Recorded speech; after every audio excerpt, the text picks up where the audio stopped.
हम आजादी के 75 साल मना रहे हैं। देश बड़े हर्षोल्लास के साथ 75 साल मना रहा है,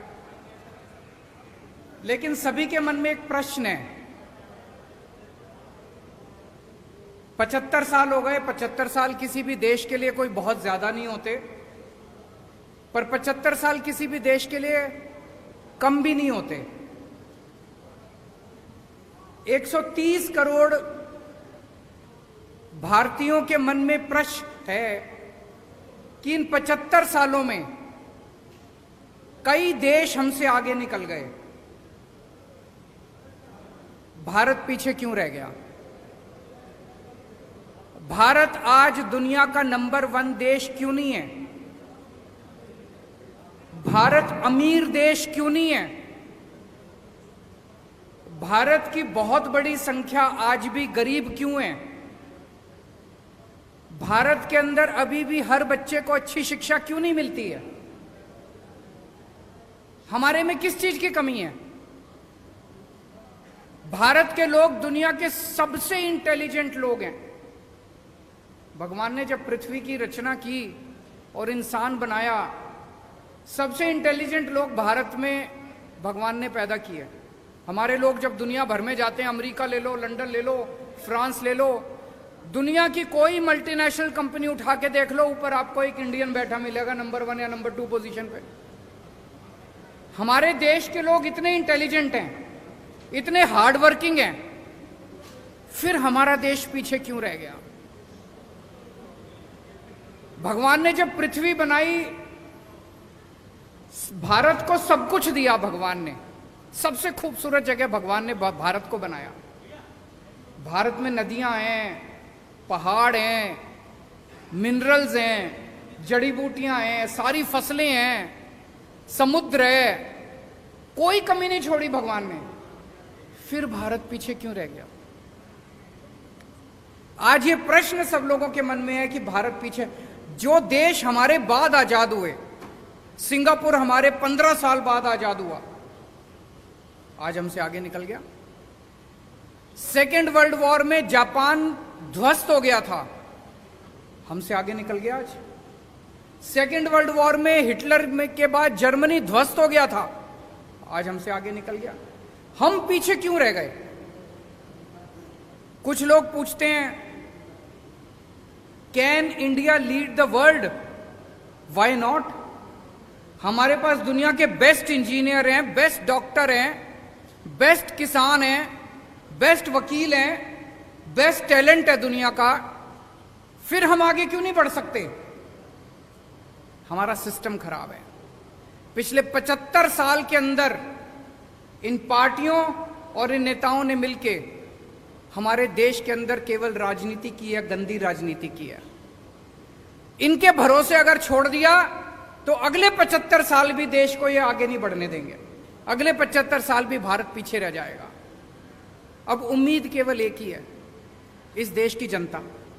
अगर 130 करोड़ लोग एक साथ इकट्ठे हो जाएं तो भारत को दुनिया का नंबर 1 देश बनने से कोई नहीं रोक सकता। पूरा देश इकट्ठा हुआ था 1947 में। जब सारा देश इकट्ठा हुआ 1947 में, हमने अंग्रेजों को उठा के बाहर फेंक दिया। आज अगर हम सारे जने इकट्ठे हो जाएं, भारत को दुनिया का नंबर 1 देश बनने से कोई नहीं रोक सकता। उसी मिशन पे हम लोग निकले हैं। हम लोग देश के कोने कोने में जाएंगे, हर राज्य के अंदर जाएंगे और लोगों को जोड़ने की कोशिश करेंगे। लोगों को जोड़ने की कोशिश करेंगे। अगर 130 करोड़ लोगों को जोड़ने का हमारा मकसद है, इसीलिए मेरी सभी लोगों से अपील है, चाहे आप बीजेपी के हो, चाहे आप कांग्रेस के हो, चाहे आप आम आदमी पार्टी के हो, चाहे आप इस पार्टी के हो, चाहे उस पार्टी के हो, पार्टीबाजी नहीं कर रहे हम लोग। हमारा मकसद है जनता को जोड़ना। जो जो लोग इस देश को दुनिया का नंबर 1 देश देखना चाहते हैं, आप सब लोग इस मुहिम से जुड़िए। इस मुहिम से जुड़ने के लिए इस नंबर पे मिस्ड कॉल करनी है, 95100100। मैं दोबारा रिपीट कर दूं, 95100100। भारत को दुनिया का नंबर 1 देश बनाने का क्या मतलब है? हमें इस देश के हर बच्चे के लिए अच्छी शिक्षा का इंतजाम करना पड़ेगा। हमें इस देश में हर भारतीय के लिए अच्छे इलाज का इंतजाम करना पड़ेगा। हमें इस देश में हर व्यक्ति के लिए बिजली, पानी, रोजगार का, हर युवा के लिए रोजगार का इंतजाम करना पड़ेगा। भाषण देना बड़ा आसान है, मैं भी भाषण दे सकता हूं दुनिया का नंबर 1 देश बनाएंगे, लेकिन काम करना बड़ा मुश्किल है, बड़ी मेहनत करनी पड़ेगी। और इन सारी चीजों में सबसे इंपॉर्टेंट एक चीज है, वो है शिक्षा। मुझे लगता है 1947 में हम लोगों से एक गलती हुई थी। जैसे ही देश आजाद हुआ, आजाद भारत को सबसे ज्यादा तवज्जो शिक्षा पे देनी चाहिए थी। 1947 में ही हमें मिशन मोड में, वॉर मोड में, हर गांव के अंदर, हर मोहल्ले के अंदर अच्छे सरकारी स्कूल, फ्री शिक्षा, शानदार शिक्षा का इंतजाम करना चाहिए। लेकिन दुख की बात यह है कि आजादी के वक्त भी नहीं किया, और अब 75 साल के अंदर भी हमने शिक्षा के ऊपर उतनी तवज्जो नहीं दी। लेकिन अब और इंतजार नहीं कर सकता भारत। अब हमें वॉर मोड में पूरे देश के अंदर अच्छी और फ्री शिक्षा का इंतजाम करना है। मैंने आज ही चिट्ठी लिखी है प्रधानमंत्री जी को।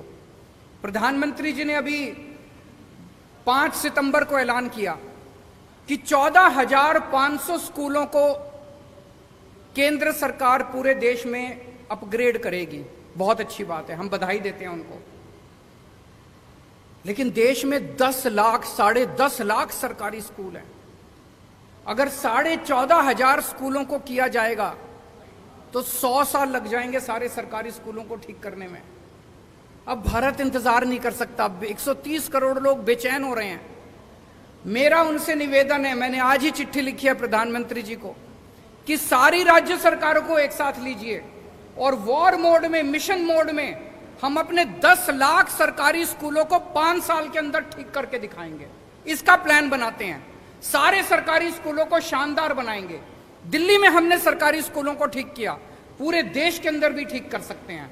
हम उसके लिए तैयार हैं। जो मदद हमसे चाहिए हम उसको करने के लिए तैयार हैं। दिल्ली में हमने कम पैसे में और बहुत शानदार स्कूल बना दिए। अब पंजाब के अंदर मान साहब सरकारी स्कूलों को ठीक करने में लगे हुए हैं, वहां भी ठीक करेंगे। पूरे देश के अंदर अपने को मिलकर करने हैं। देश में इस टाइम एक गलत ट्रेंड चल रहा है। जैसे हरियाणा के अंदर मौजूदा सरकार ने लगभग 190 सरकारी स्कूल बंद कर दिए। उसके पहले की कांग्रेस सरकार ने 500 स्कूल, 700 स्कूल बंद कर दिए। इन दोनों सरकारों ने मिलकर पिछले कुछ सालों में। सरकारी स्कूल अगर हम बंद करते जाएंगे तो गरीबों के बच्चे कहां पढ़ेंगे? कहते हैं सरकारी स्कूल में बच्चे कम आते हैं, कम आने लग गए। आपने सरकारी स्कूलों का ऐसा बेड़ा गर्क कर दिया कि गरीब आदमी भी अब अपने बच्चों को सरकारी स्कूल में नहीं भेजता। वो अपना पेट काट के 2 टाइम की रोटी कम खा लेगा, प्राइवेट स्कूल में भेजना चालू कर दिया। आप सरकारी स्कूलों को बंद करने की बजाय उनको शानदार बना दो। देखो बच्चे आने लग जाएंगे, अमीरों के बच्चे भी आएंगे। दिल्ली में अमीरों के बच्चे भी आ रहे हैं। तो ये सरकारी स्कूलों को बंद करने का जो सिस्टम पूरे देश के अंदर चल रहा है, ये बड़ा डेंजरस है, बहुत डेंजरस है। देश में 27 करोड़ बच्चे रोज स्कूल जाते हैं। इनमें से 18 करोड़ बच्चे सरकारी स्कूलों में जाते हैं। अगर हमने सरकारी स्कूल बंद करने चालू कर दिए, 18 करोड़ गरीब बच्चे कहां जाएंगे? क्या 18 करोड़ बच्चे अनपढ़ रह जाएंगे? अगर 18 करोड़ बच्चे हमारे अनपढ़ रह गए तो देश कैसे तरक्की करेगा? इन 18 करोड़ बच्चे जो 10 लाख सरकारी स्कूलों में पढ़ते हैं, इनके लिए हमें शानदार शिक्षा का इंतजाम करना है। जब तक वो नहीं होगा तब तक बातें बड़ी बड़ी हो सकती है, लेकिन देश आगे नहीं बढ़ सकेगा। अगर आपके कुछ प्रश्न हैं तो आप बताइए।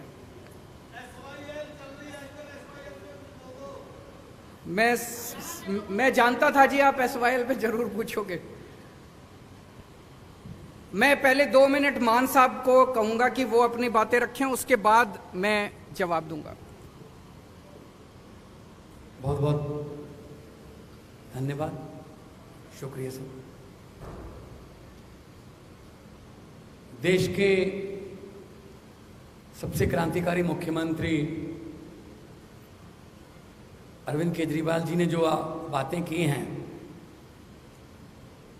मुझे नहीं लगता इससे पहले किसी पार्टी ने 70 साल के 75 साल के आज़ादी के समय के दौरान ये बातें उठाई होंगी, क्योंकि उनके मुद्दे धर्म से, नफरत से, इधर उधर की बातों से भरे होते हैं। शिक्षा की बात, स्वास्थ्य की बात, बिजली की बात, इंफ्रास्ट्रक्चर की बात, ये सिर्फ आम आदमी पार्टी करती है। जब छोटे होते थे तो अकेला दूरदर्शन चलता था, तो दूरदर्शन पे एक ऐड आती थी, मिले सुर मेरा तुम्हारा तो सुर बने हमारा। और उसमें पूरे देश के सभी वेशभूषा वाले लोगों को सम्मिलित किया गया था। एक पंजाब से भी था जो ट्रैक्टर पे जाता था, कोई तमिलनाडु से भी था, कोई गुजरात से भी था, कोई बंगाल से भी था। तो पूरे देश का सुर मिलेगा तो एक सुर बनेगा। यही बात आम आदमी पार्टी कह रही है कि अगर 123 करोड़ लोगों का सुर मिल गया एक बार,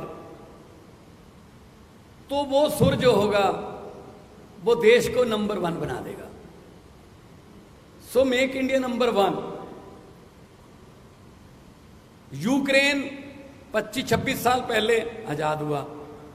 हमें तब पता चला जब हमें वहां से बच्चे निकालने पड़े। अपने मेडिकल के स्टूडेंट्स को उनकी जान बचाने के लिए उनको वहां से लाना पड़ा कि हमारे इतनी तादाद में बच्चे बाहर जा रहे हैं। वो कोई नालायक बच्चे नहीं थे, वो कोई ऐसे बच्चे नहीं थे जिनको यहाँ एडमिशन नहीं मिल सकती। वो 99.9, 99.8, 99.7 वाले बच्चे थे। क्यों जाना पड़ा? यहाँ कोटा सिस्टम है जी, ये चेयरमैन का कोटा है, ये फलां का कोटा है, यहाँ सिफारिश चलती है, यहाँ पैसे चलते हैं। तो पेरेंट्स सोचते हैं जो काम 30 लाख में यूक्रेन में होता है वो यहाँ 3 करोड़ में होता है। तो 25 साल पहले आजाद हुआ देश हमसे ज्यादा मेडिकल इंफ्रास्ट्रक्चर में हमसे ऊपर चला गया। हम क्या करते रह गए? हम तो नारे लगाते रह गए, हम एक दूसरे को कोसते रह गए, एक दूसरे की निंदा करते रह गए। तो देश तभी बढ़ेगा जब सब ऊपर होंगे। देश तभी आगे बढ़ेगा जब सबका सुर मिलेगा। ये पोलराइजेशन, ये नफरत की राजनीति देश को आगे नहीं लेके जा सकती। पंजाब अनाज में देश को आत्मनिर्भर करने वाला स्टेट है। पंजाब के नौजवान आज भी चाइना पाकिस्तान बॉर्डर पर सीना ताने खड़े हैं। पंजाब माना गया है न्यू आइडियाज के लिए, नए इनकलाब्स के लिए। दिल्ली में इन्होंने जो शिक्षा की क्रांति लाई अरविंद केजरीवाल जी ने, स्वास्थ्य में क्रांति लाई, मोहल्ला क्लिनिक, हमने 100 मोहल्ला क्लिनिक, अभी 6 महीने हुए नहीं है हमारी सरकार को बने हुए पंजाब में, 100 मोहल्ला क्लिनिक खुल गए।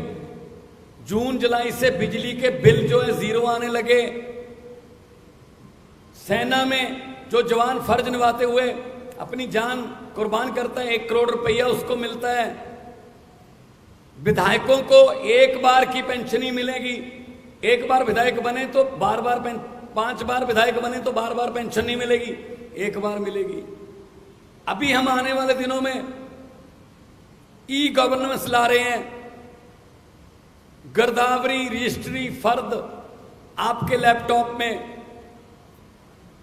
आरसी गाड़ियों की आपके लैपटॉप में, इंडस्ट्री के लिए सिंगल विंडो पहले भी सिंगल होती थी, इससे पहले वाली सरकारों में भी सिंगल विंडो होती थी, लेकिन हर अफसर की अपनी अपनी विंडो होती थी।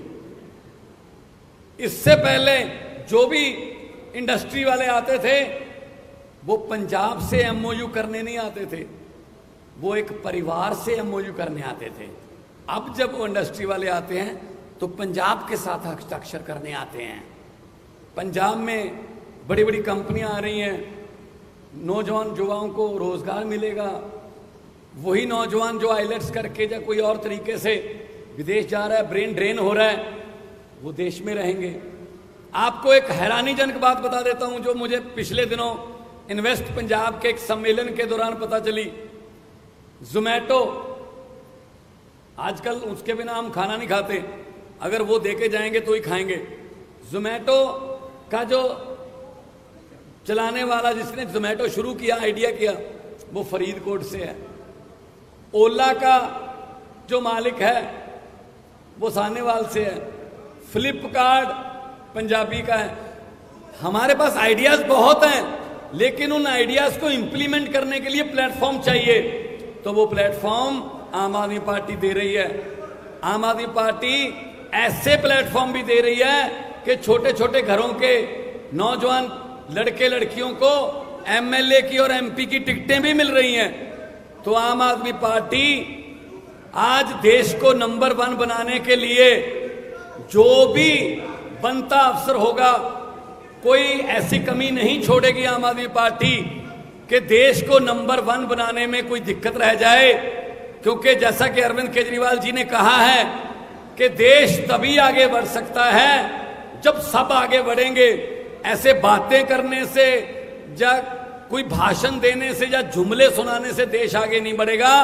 देश इसलिए आगे बढ़ेगा कि जब आप सब लोग साथ दोगे और भारत में कोई कमी नहीं छोड़ी। जैसा कि अरविंद जी ने कहा, भगवान ने सब कुछ दिया है, बस सच्ची नीयत वाले लोग जो देश को चलाएं उनकी थोड़ी कमी है। अगर सच्ची नीयत वाली सरकार आ जाए तो सब कुछ हो सकता है। आम आदमी पार्टी के 6 महीने नहीं हुए पंजाब में बने हुए, अभी 6 महीने नहीं हुए। सच्ची नीयत है कि हमने 8736 अध्यापकों को पक्के कर दिया, जो पिछले कई सालों से अकाली दल और कांग्रेस की सरकारों से लाठियां खा रहे थे, पगड़ियां उतर रही थी, वाटर कैनन चल रहे थे। सच्ची नीयत है तो सब कुछ हो सकता है। तो मैं आप सबका इस बात के लिए आभारी हूं। आप बहुत ही शॉर्ट नोटिस पर हमारे पास पहुंचे हैं और आपका कोई सवाल हो तो उसके जवाब देने के लिए हम लोग यहां पे उपस्थित हैं।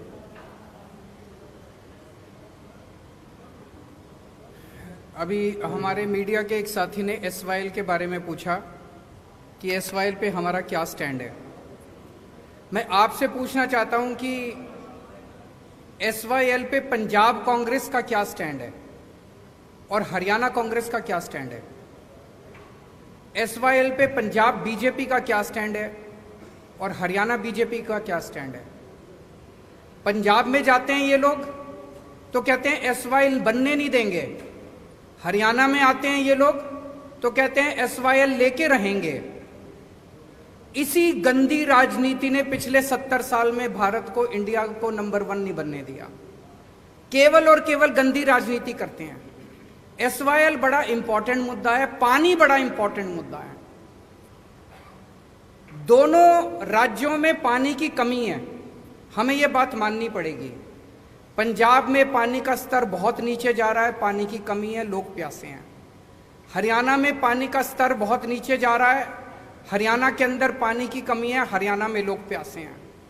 पंजाब को भी पानी चाहिए, हरियाणा को भी पानी चाहिए। केंद्र सरकार की जिम्मेदारी है कि वो इंटरवीन करके हरियाणा के लिए भी पानी का इंतजाम करे और पंजाब के लिए भी पानी का इंतजाम करे। केंद्र सरकार का काम क्या है? केंद्र सरकार का काम ये नहीं है कि दोनों राज्यों को एक दूसरे से लड़ाए। अगर हम एक दूसरे से लड़ते रह गए तो भारत आगे कैसे बढ़ेगा? जैसा मैंने कहा कि हम मिशन पे निकले हैं, 130 करोड़ लोगों को जोड़ना है, हमें आपस में लड़ना नहीं है और ये संभव है। हरियाणा को भी पानी मिल सकता है, पंजाब को भी पानी मिल सकता है। केंद्र सरकार को जिम्मेदारी लेनी पड़ेगी।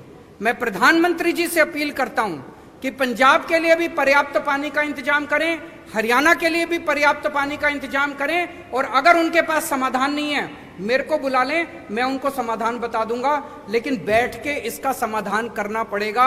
ये स्टैंड लेने से, पंजाब में जाओ तो एक स्टैंड ले लो, हरियाणा में जाओ दूसरा स्टैंड ले लो, ये स्टैंड की राजनीति ने पूरा गड़बड़ कर दिया।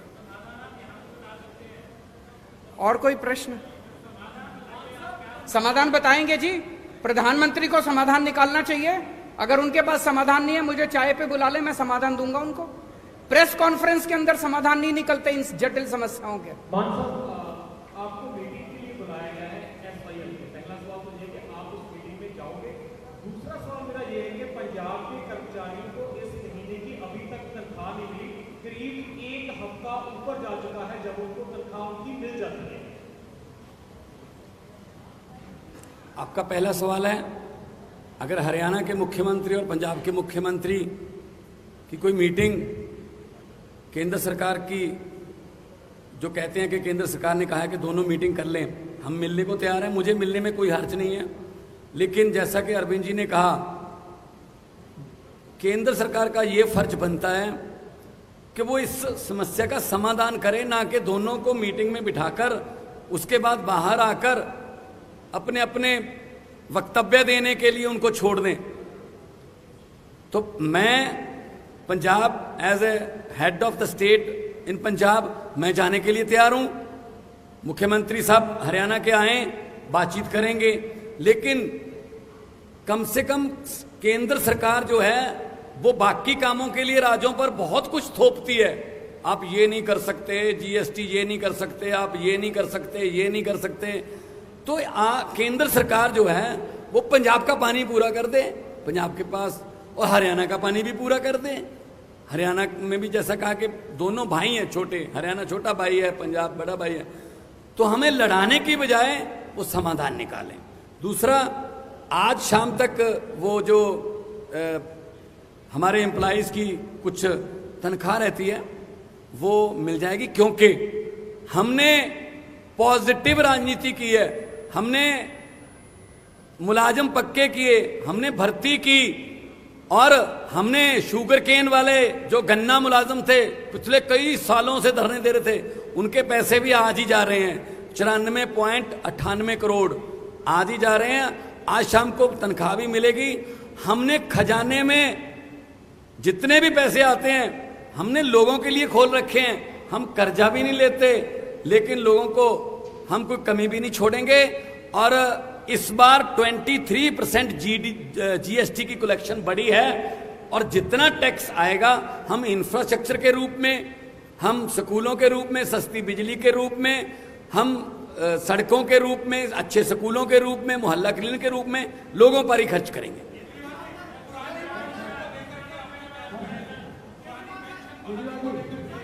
पुरानी पेंशन बहाल होनी चाहिए। जो, एक मिनट, उनसे उनका सवाल वो ले लेते हैं। जो नई पेंशन स्कीम है ये कर्मचारी, सरकारी कर्मचारियों के साथ बहुत बड़ा धोखा है। पुरानी पेंशन स्कीम लागू होनी चाहिए। केंद्र सरकार ने एक तरह से पूरे देश के ऊपर नई पेंशन स्कीम थोपी थी। मैं आज इस मंच के माध्यम से केंद्र सरकार से अपील करना चाहता हूं कि सारे जितने उसके बाद एम्प्लॉयज़ रिक्रूट हुए जो कि नए पेंशन स्कीम से अफेक्टेड हैं, वो सारे बहुत ज़्यादा दुखी हैं और बहुत गुस्से में हैं। इसीलिए उनके हित के लिए लोग सरकारी नौकरी में क्यों आते थे कि भाई रिटायरमेंट के बाद पेंशन मिल जाएगी, ज़िंदगी भर सिक्योर हो जाती है। अब वो पेंशन ही नहीं मिलती, किसी को कुछ 100 रुपये को कुछ मिल रहे हैं, किसी को कुछ। तो मेरी केंद्र सरकार से गुजारिश है कि पुरानी पेंशन स्कीम को दोबारा बहाल किया जाए। जरूर करेंगे।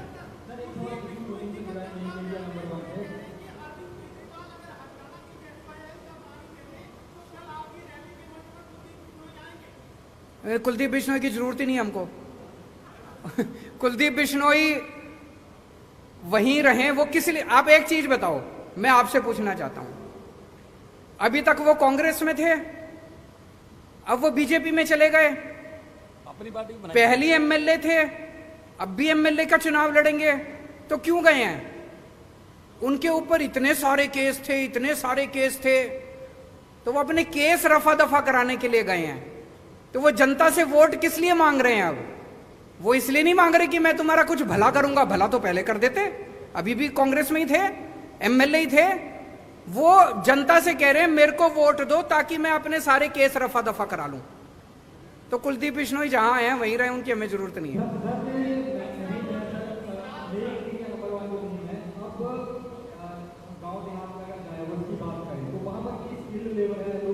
सारा काम काफी सहयोग कर सकते हैं वो देश के विश्व राष्ट्र मुहिम में, तो वहां तक पार्टी कैसे पहुंचेगी और वहां की बात कैसे आगे वो अपने जिसको नंबर किया वहां तक पहुंचेगा और किस तरह पहुंचेगा? बहुत अच्छा आपका प्रश्न है। इसमें युवाओं को बहुत बड़ी भूमिका अपनानी पड़ेगी। जिस दिन युवा इकट्ठे हो जाते हैं उस दिन किसी भी देश के अंदर क्रांति आ जाती है। इसलिए मैंने एक नंबर जारी किया है। इस नंबर के ऊपर मैंने अभी 10-15 दिन पहले किया था, लाखों लोग ऑलरेडी जुड़ चुके हैं।